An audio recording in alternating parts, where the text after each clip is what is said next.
देखो प्रायिकता क्या होती है।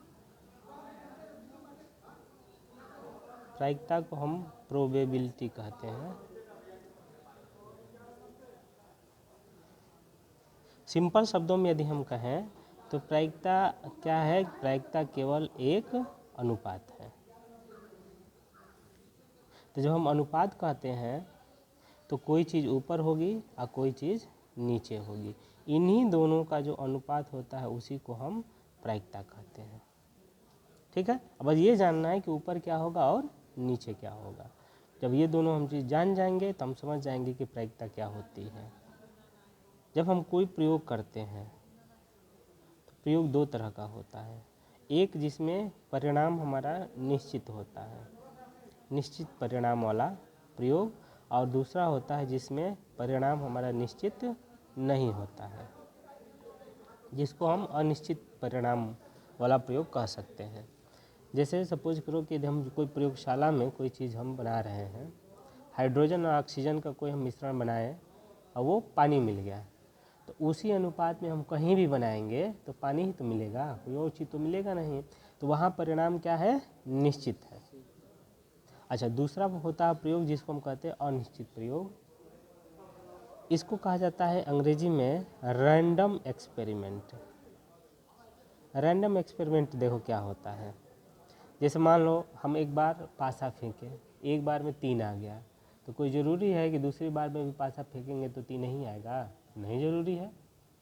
कभी कभी देखो जो लूडो खेलते हो दोनों, ऐसे ज़ोर से घुमा के फेंकने पर 6 आ जाता है, तो उसी तरह से 3 बार इधर 2 बार उधर करके ज़ोर से फिर फेंकते हैं, तो क्या हर उस बार भी 6 का अंक आता है? नहीं आता है। तो इसका मतलब है कि सेम परिस्थिति के बावजूद भी हमारा परिणाम समान नहीं आता है।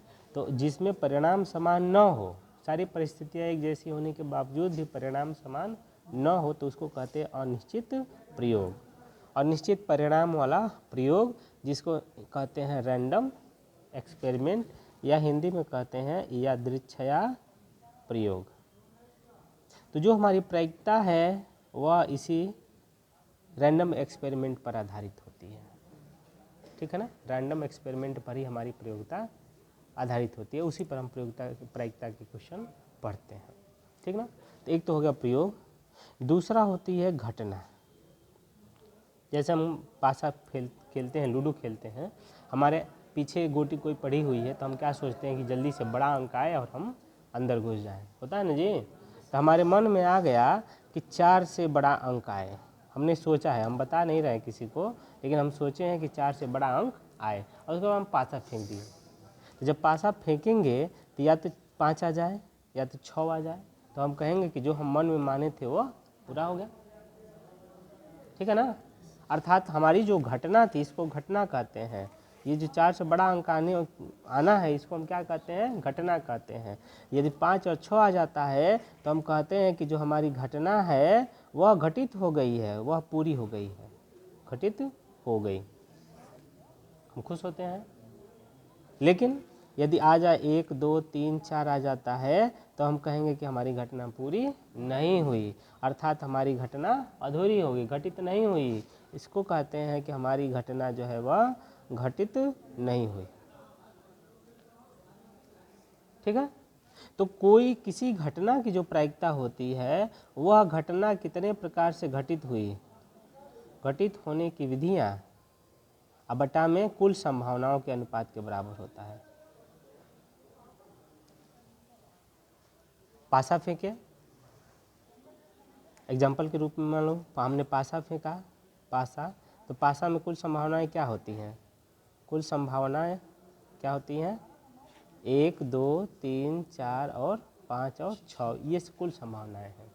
हमने घटना मन में मान ली कि 3 से बड़ा अंक आए, बड़ा अंक आए, ये हमारी घटना है।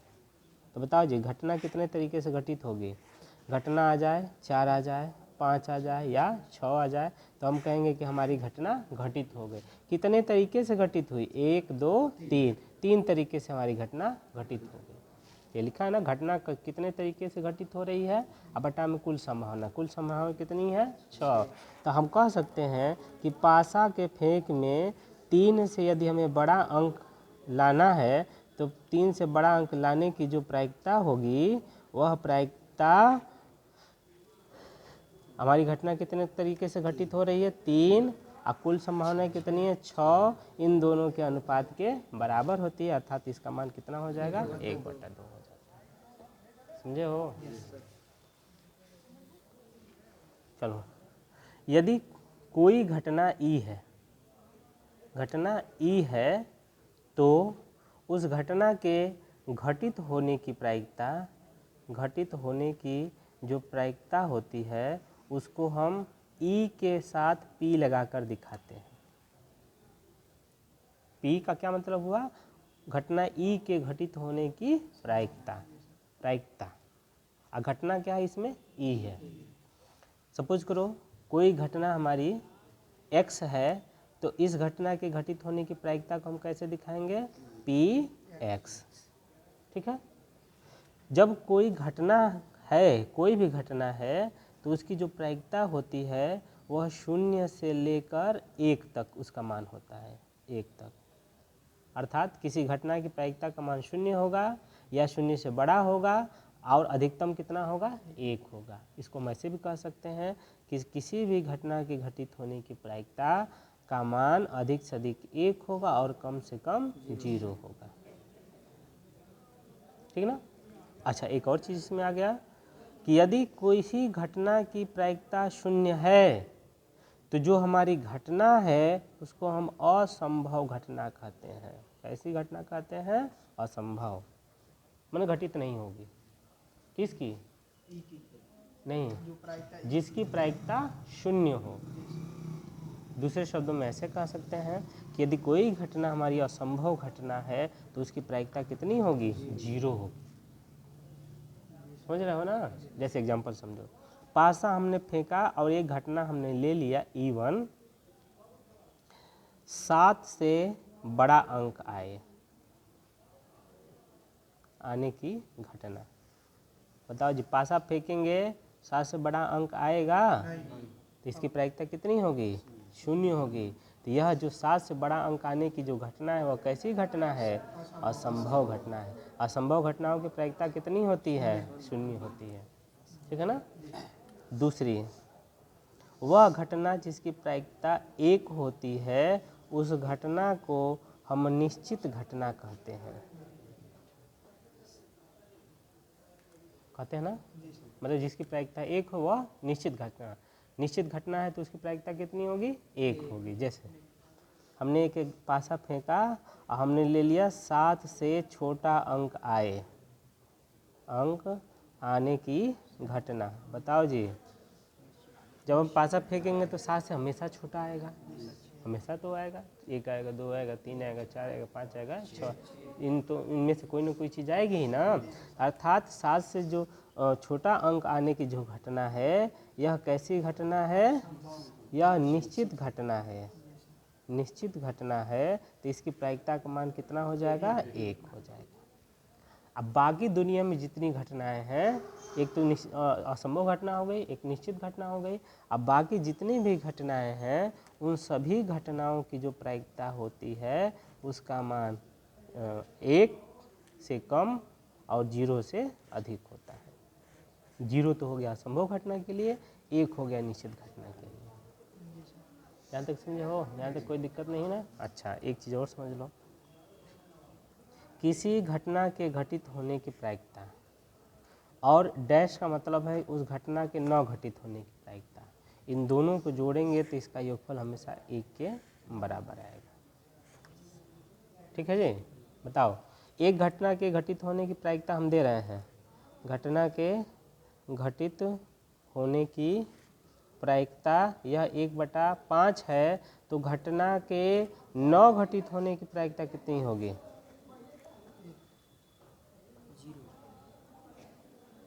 घटित होने की प्रायिकता 1/5 है। घटित होने की प्रायिकता और न घटित होने की प्रायिकताओं का योगफल हमेशा 1 के बराबर होता है। तो घटित होने की प्रायिकता 1/5 है तो न घटित होने की प्रायिकता कितनी होगी? यहाँ रखो, घटित होने की प्रायिकता का मान 1/5 रखो, पक्षांतर कर लो तो 9 घटित होने की प्रायिकता निकलेगी ना। 1 -1/5 अर्थात 4/5। बताओ ये घटित होने की प्रायिकता है, न घटित होने की प्रायिकता, दोनों को जोड़ो, एक आया कि नहीं आया? आ गया ना? तो हम एक और फॉर्मूला लिख सकते हैं कि किसी घटना के न घटित होने की प्रायिकता एक में से उस घटना के घटित होने की प्रायिकता को घटा देते हैं। ये उससे फॉर्मूला हो गया। चलो, प्रायिकता पढ़ने के लिए दो तरह का हम लोग अप्रोच पढ़ते हैं। एक को कहा जाता है क्लासिकल अप्रोच, और दूसरा होता है जिसको कहते हैं एक्जियोमेट्रिक अप्रोच। तो अभी तक हम लोग जो पढ़ रहे थे वो क्लासिकल अप्रोच था। अब हम जो पढ़ेंगे वह क्या होगा? एक्जियोमेट्रिक। लेकिन पढ़ेंगे एक प्रायिकता ही। यह पूरा हमारा समुच्चय पर आधारित है, समुच्चय पर आधारित है, ठीक है ना? सिस्टमेटिक ढंग से ये बताया गया है। जब हम एक्जियोमेट्रिक में हम प्रायिकता को पढ़ाते हैं तो उसमें सबसे पहला जो हमको पढ़ने के लिए मिलता है वह होता है प्रतिदर्श समष्टि, उसे कहते हैं। हिंदी में कहता है उसको हम लोग सैंपल स्पेस, ठीक है जी? प्रतिदर्श समष्टि। मान लो हम कोई प्रयोग किए तो जो जो संभावनाएं आती हैं, हो सकती हैं, परिणाम आने की, उनको कलेक्ट कर लेते हैं, समुच्चय बना देते हैं, ठीक है ना? प्रयोग के संभावित परिणाम, संभावित जब हम परिणाम लेते हैं, अब परिणाम का जब हम समुच्चय बनाते हैं तो यह समुच्चय ही हमारा क्या कहा जाता है? प्रतिदर्श समष्टि कही जाती है। जैसे एग्जांपल ले लो, हम पासे को फेंकें, पासे के फेंकने पर हमारा जो प्रतिदर्श समष्टि है वह क्या हो जाएगा? बताओ जी। प्रतिदर्श समष्टि 1, 2, 3, 4, 5 और 6, इसको ब्रैकेट में लगा दिए, प्रतिदर्श समष्टि हो गया। प्रतिदर्श समष्टि को सैंपल स्पेस कहते हैं। इसका एस ले लो, इसे हम कैपिटल एस से प्रदर्शित करते हैं, ठीक है जी। दूसरा, यदि हम एक सिक्का उछालें, हाँ, उछालने के लिए प्रतिदर्श समष्टि क्या होगा? समष्टि एस का मान क्या होगा? बताओ जी। हेड आएगा या टेल आएगा? बस हो गया। अच्छा, इतना हो गया ना? चलो हम दो सिक्का उछालते हैं। दो सिक्कों के उछालने पर प्रतिदर्श समष्टि, प्रतिदर्श समष्टि बताओ।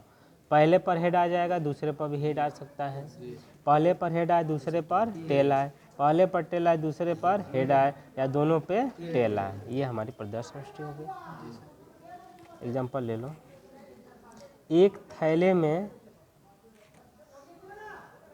2 लाल और 3 काली गेंदें हैं, गेंद है, ठीक है ना? हाँ, एक गेंद निकालने के लिए प्रतिदर्श समष्टि क्या होगा? प्रतिदर्श समष्टि एस, बताओ जी। लाल कितनी है? 2, तो लाल वाले को हम R1 और R2 से प्रदर्शित कर रहे हैं ताकि अलग अलग पता चल जाए। काली कितनी है? 3, इनको हम B1, B2 और B3 से प्रदर्शित करें। एक गेंद निकालनी है तो हम लाल में से पहला लाल ले सकते हैं या दूसरा लाल ले लें, पहला काला ले लें, दूसरा काला ले लें, या तीसरा काला लें। ये हमारा हो गया प्रतिदर्श समष्टि। हाँ जी, एक चीज़ हम बता दिए, क्या? प्रतिदर्श समष्टि। इसको कैसे प्रदर्शित करते हैं? कैपिटल एस से। ये क्या होता है? जो कुल हमारी संभावनाएं हैं, संभावनाएं, उनका समुच्चय होता है, ठीक है। दूसरी चीज़ जो हम लोग पढ़ेंगे वो है घटना। घटना को हम इवेंट कहते हैं। आप इवेंट का ई ले लो तो घटना को कैसे दिखाएंगे? ई से दिखाएंगे, ठीक है ना। कोई भी घटना है तो वह प्रतिदर्श समष्टि का उप समुच्चय होता है। ये किसका चिन्ह है? उप समुच्चय है, सबसेट है।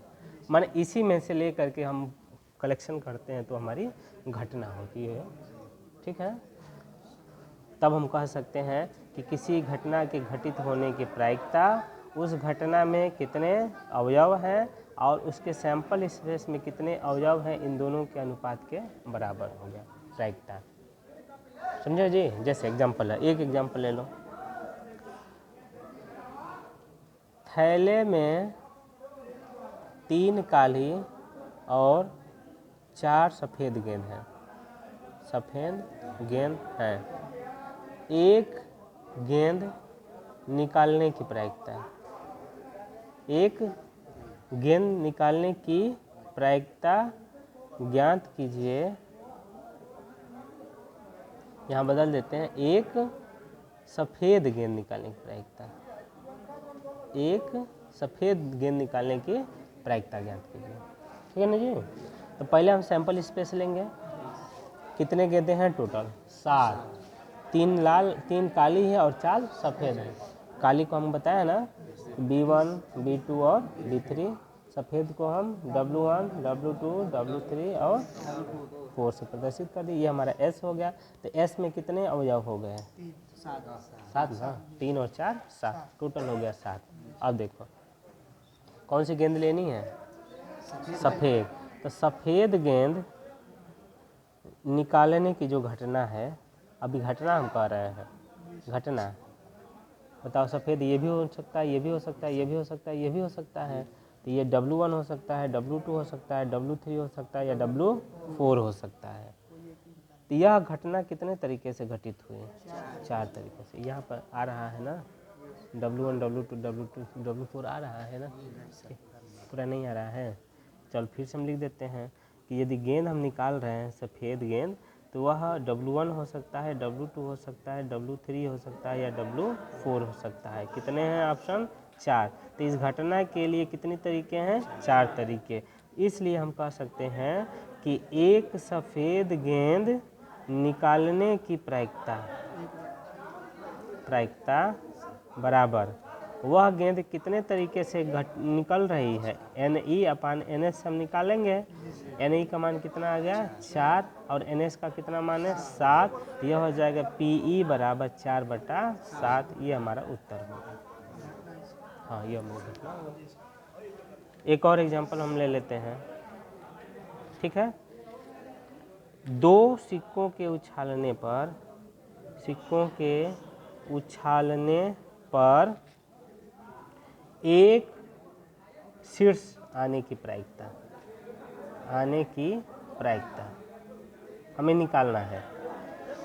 बताओ जी, 2 सिक्का यदि हम उछालें तो क्या क्या हो सकता है? दोनों पर हेड हो सकता है। पहले पर हेड, दूसरे पर टेल।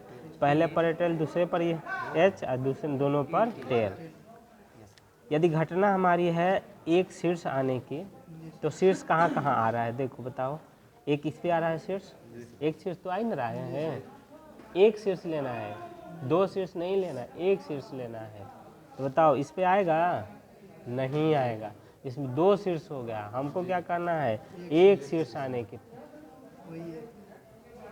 ठीक है ना? तो एक देखो, ये तो पहले पर आएगा या फिर दूसरी पर आएगा। तो यह H और T में एक हेड है और T और H में एक हेड है।